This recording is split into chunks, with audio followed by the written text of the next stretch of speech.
భద్రాద్రి కొత్తగూడెం జిల్లాలో భారీ పెట్టుబడి మోసం కేసును పోలీసులు ఛేదించారు.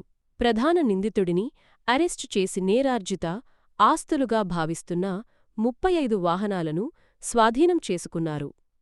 దర్యాప్తులో పెట్టుబడుల పేరుతో సుమారు 52 కోట్ల రూపాయలు మోసపూరితంగా వసూలు చేసినట్లు పోలీసులు గుర్తించారు.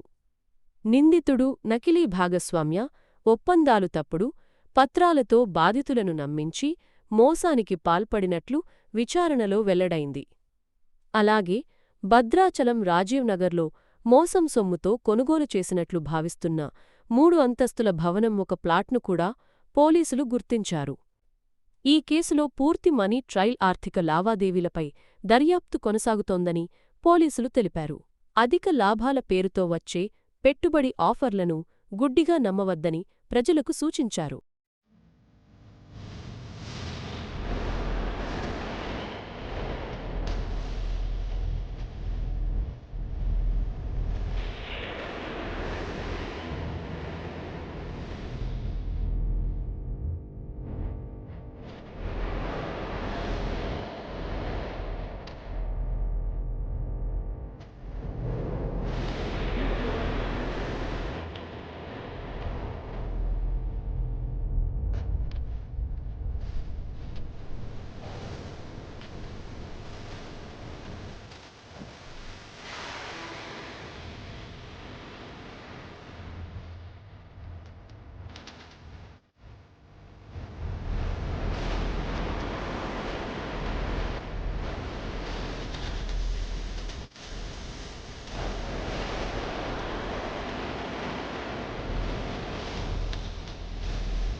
ఇప్పుడు మీరు డ్రెస్ లేరు, వాళ్ళు డ్రెస్ లేరు, మీరు వాళ్ళని అనుకుంటారు.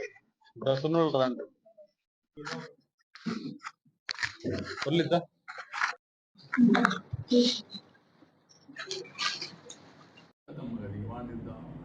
తీసుకొని వడ్డీల రూపంలో తీసుకున్న డబ్బులు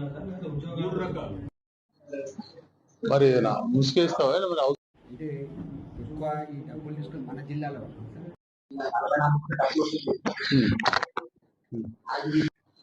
ప్రధాన